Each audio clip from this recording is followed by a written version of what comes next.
Today, The Karate Kid still stands tall as one of the all-time greats, a blockbuster that turned Ralph Macchio, Pat Morita, and Elizabeth Shue into household names. It weaves the story of a bullied kid, Macchio, finding martial arts wisdom from his apartment complex's handyman, Morita.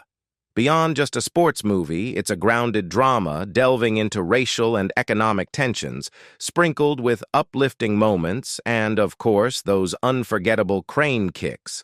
Following a loose 2010 remake featuring Jaden Smith and Jackie Chan, the franchise lay dormant until the 2018 YouTube premium series Cobra Kai.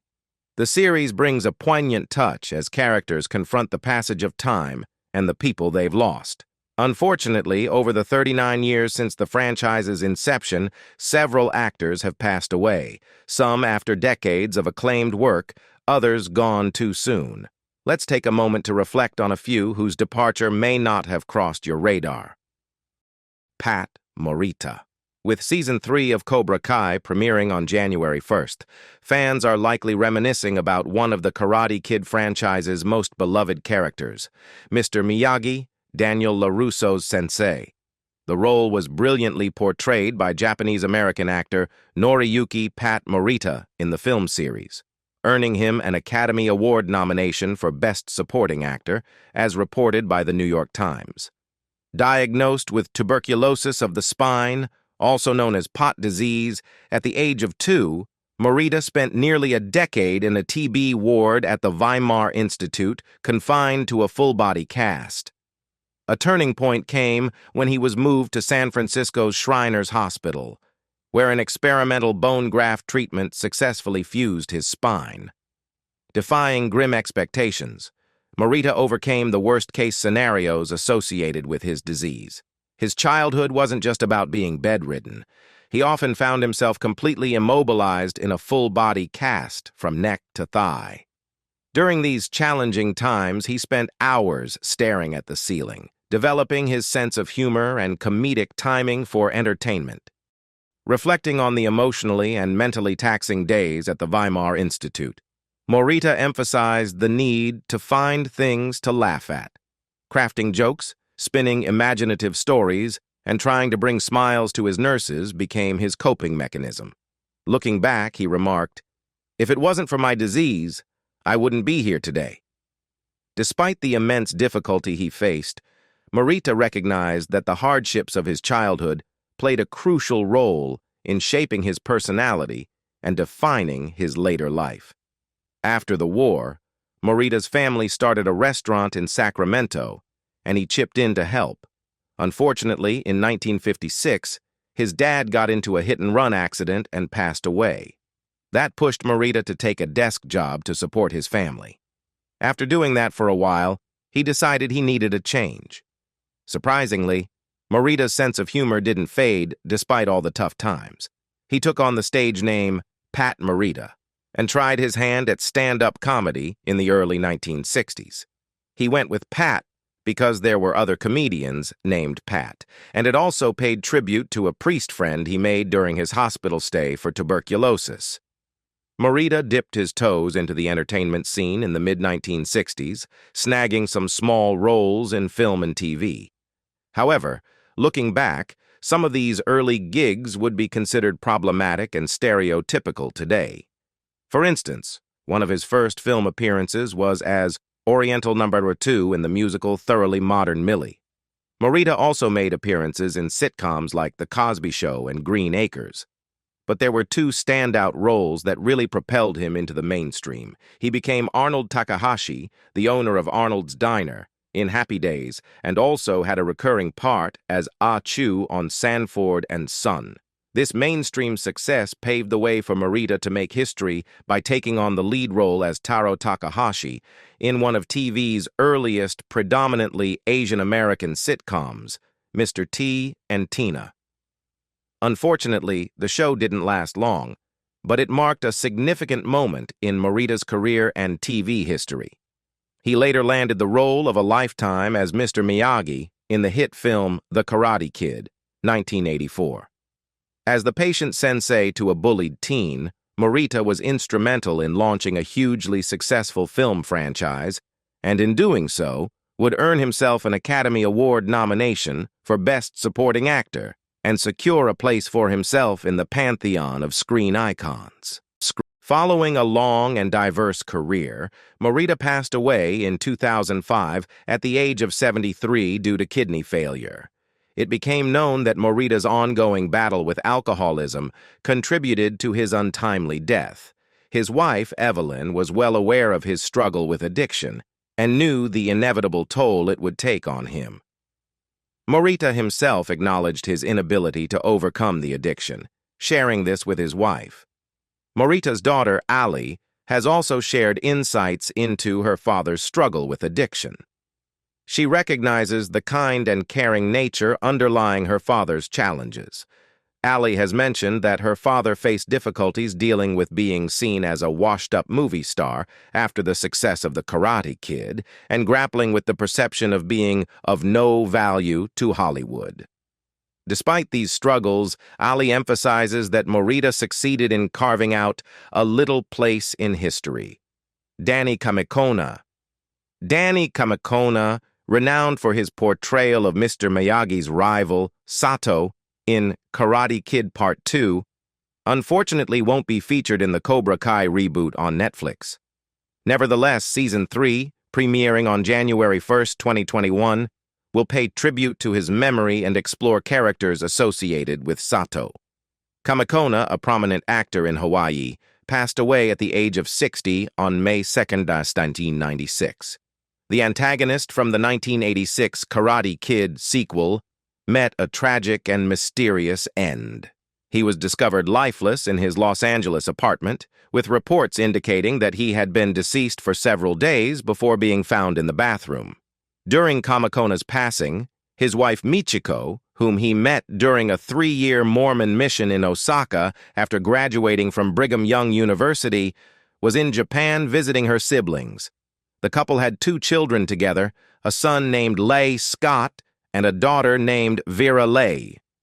Kamekona's sister, Noelani Kamekona, mentioned that despite undergoing a previous heart valve replacement, her brother was in good health before his sudden demise. "His doctor told him to cool it," said Noelani Kamekona, "but he remained active and sociable, involved with his job and all the accoutrements that come with it." At that time, Kamekona, born on November 15, 1935, in Hilo, Hawaii, was shuttling between his Los Angeles apartment and his home in Waiale, as revealed by Tommy Igarashi, one of Kamekona's closest friends.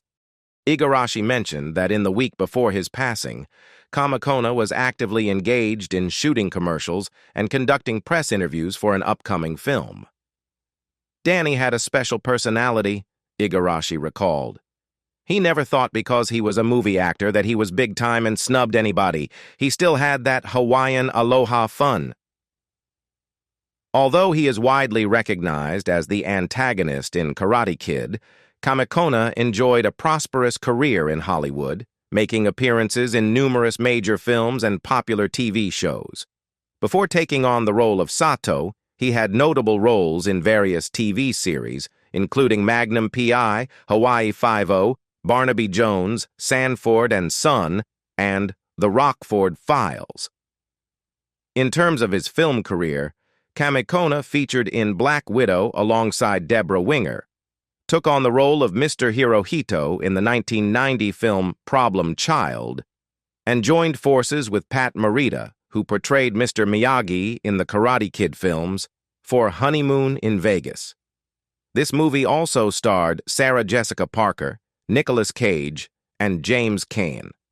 Although the original Karate Kid stars, including Kamekona, Morita, and John Avildsen, have passed away, Cobra Kai Season 3 is bringing back Tamlin Tomita, who played Yuki's niece and Daniel LaRusso's, Ralph Macchio, love interest in Part 2, and Yuji Okamoto, who played Sato's nephew. Initially hesitant to revisit the Karate Kid world, Tomita explained, "Because of the passing of John Avildsen and Pat Morita, because of the passing of Danny Kamekona and Nobu McCarthy," she said. They knew they had even more of an investment to make on behalf of those people who passed, because their voices aren't here anymore. Producer Jerry Weintraub is not around anymore. I trust Ralph Macchio and William Zabka and the three writers. Brian Wright, vice president of original series for Netflix, expressed, "The appeal of the Karate Kid saga is timeless, and Cobra Kai picks up right where it left off without missing a beat." Bud Ekins. James Bud. Ekins made a brief appearance as Jack Russell in The Next Karate Kid, the 1994 reboot of the Karate Kid franchise starring Hilary Swank. Despite having many credited acting roles that were essentially cameos in films produced by his daughter Susan, such as The Specialist and Vegas Vacation, Ekins wasn't known for his acting skills, but rather for being one of Hollywood's most celebrated stuntmen. While he gained fame for his spine-tingling leap to freedom in The Great Escape, 1963, and dazzling car stunts, Ekins was especially revered among avid bikers and weekend motorcycle racing enthusiasts. Mark Modersky, director of the Motorcycle Hall of Fame Museum in Pickerington, Ohio, emphasized Ekins's legacy as a great racer, a stunt rider, and a major player in the birth of motocross. In 1999, Ekins was rightfully inducted into the Hall of Fame.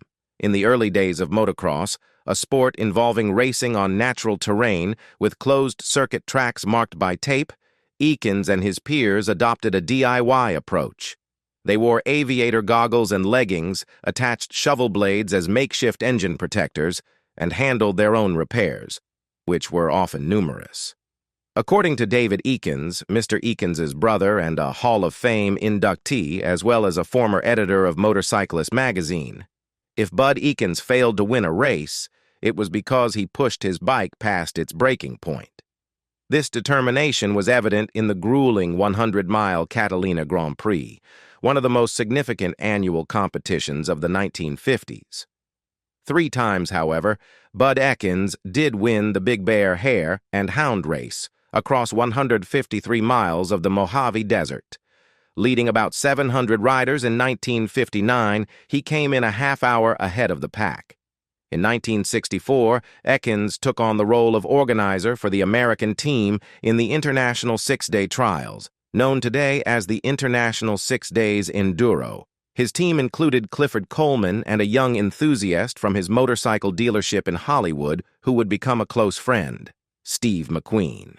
This friendship laid the groundwork for the iconic Great Escape stunt, where Ekins, perched 12 feet high on a 400-pound 62 Triumph, successfully cleared the jump on the first attempt. His daring feat earned him a $1,000 fee, a significant amount in those days. During the 1960s, Ekins participated in the International 6-Day Trials 7 times, covering approximately 200 miles each day. To attain a gold medal, participants had to consistently meet specific time markers, perform their own bike repairs, and rank among the top 20% in daily speed tests. Ekins earned 4 gold medals during these trials. Born on May 11, 1930, in Los Angeles, James Sherwin Ekins grew up in a family with a welding shop owned by his father. With a rebellious streak, he never completed 8th grade and spent 2 years in reform school for joyriding in a stolen car.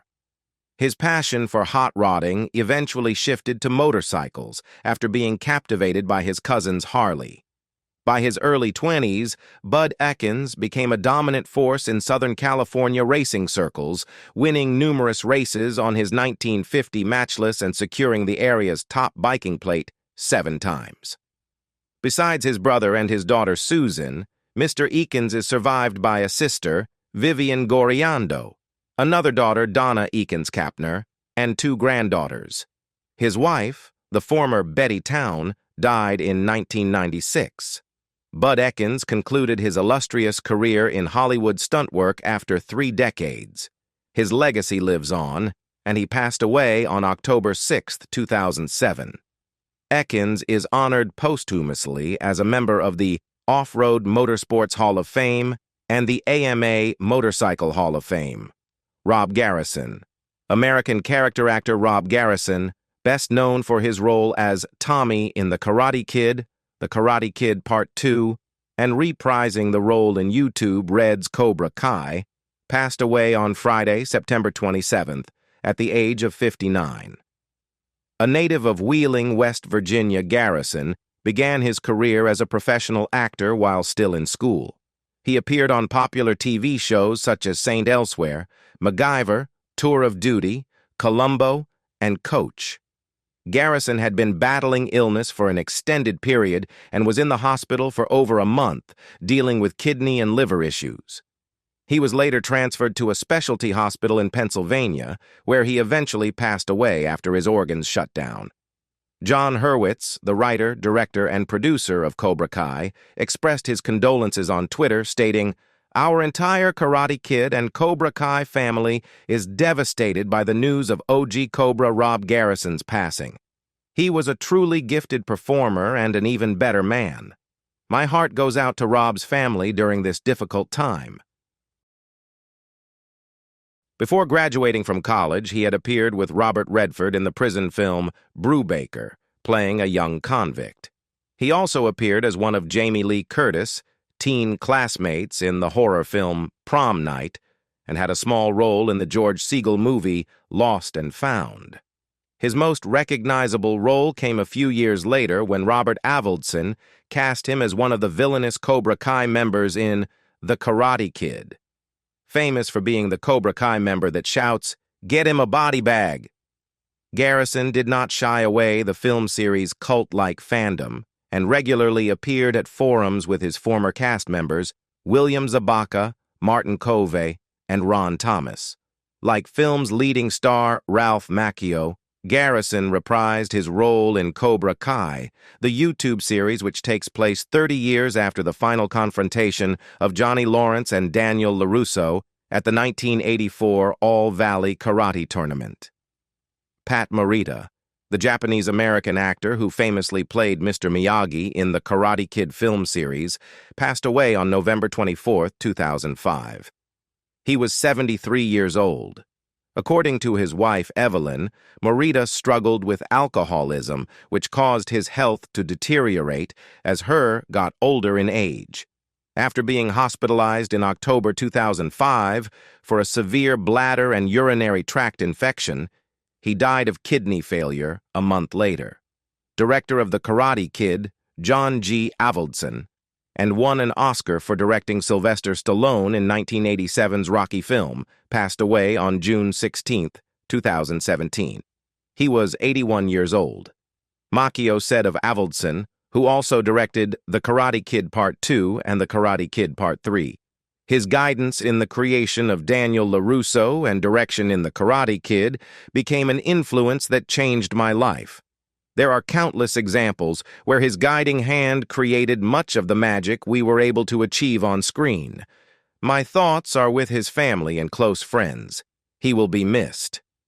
In addition to his TV career, Garrison appeared in numerous films through the 80s, including Iron Eagle with Louis Gossett Jr., Best Revenge with the late John Hurd, and was cast the pretty boy in the Oscar-nominated movie Brubaker, starring Robert Redford and Morgan Freeman. Aside from working on screen, Garrison worked as writer on the TV series The Littlest Hobo and loved to perform in local theater productions. In 2015, he played Scrooge in Charles Dickens' A Christmas Carol at the Strand Theater in West Virginia. Nobu McCarthy. When Japanese-Canadian actress and model Nobu McCarthy took on the role of Yuki, Mr. Miyagi's long-lost love in The Karate Kid Part 2, it wasn't her first time portraying the love interest of Pat Morita. Over a decade earlier, she played opposite Morita as his romantic interest in an episode of Happy Days. This brief appearance marked a moment in McCarthy's extensive career in film and television, where she made guest appearances on notable shows such as Batman and Perry Mason in the 1960s, and later on Magnum, P.I., and China Beach. Born as Nobu Atsumi in Ottawa, Canada, She moved to Japan as a child, where she trained at the Pavlova School of Ballet in Kamakura from 1947 to 1953. McCarthy also sang with choral groups and worked as a model, earning the title of Miss Tokyo in a beauty pageant. Against her parents' wishes, she married U.S. Army Sergeant David McCarthy in 1955, and the couple relocated to Los Angeles. Against her parents' wishes, in 1955, she married U.S. Army Sergeant David McCarthy. The pair moved to Los Angeles. When I first came here, McCarthy told The Times in a 1960 interview, "I just knew greetings and I love you. I thought I knew everything, and then I found I didn't, and I was scared to go out. But adjustment wasn't very hard for me. It's amazing the way people helped me." In classic Hollywood fashion, an agent saw her and got her an audition at Paramount. She landed a role in the Jerry Lewis comedy, The Geisha Boy, in 1958. Her film credits include The Hunters, Wake Me When It's Over, Walk Like a Dragon, and Love with the Proper Stranger. She also appeared in TV shows in the 1960s and pulled away from acting. She divorced in 1970 and joined East West Players in 1971. In 1989, Nobu McCarthy assumed the role of artistic director at East West Players, a position she held until 1993. During her tenure, she expanded the group's board and fundraising efforts. McCarthy made a concerted effort to open up the theater's programming and behind-the-scenes activities to non-Asians and, within the Asian American community, to non-Japanese Americans. Her later film credits include the TV movie Farewell to Manzanar, a groundbreaking exploration of Japanese internment camps in the U.S. during World War II. McCarthy continued to contribute to the entertainment industry with roles in Karate Kid 2, Pacific Heights, and The Painted Desert in 1993, along with guest appearances in various TV series. Nobu McCarthy's second husband, William Cuthbert, predeceased her. In 1996, the couple received a Lifetime Achievement Award from East West. She is survived by 2 children from her first marriage, Marlon and Serena, as well as 3 brothers. McCarthy's life took a tragic turn in 2002 while filming the Japanese movie Gaijin Amame Como Su in Brazil. She suffered an aneurysm and passed away on April 6 at the age of 67. And that wraps up today's video. We'd love to hear which character from the TV movie The Karate Kid has stirred the most emotional moments for you. Share your thoughts in the comments section below this video. Don't hold back. Let us know how these characters have touched your heart. Thank you. And I'm looking forward to connecting with you again soon.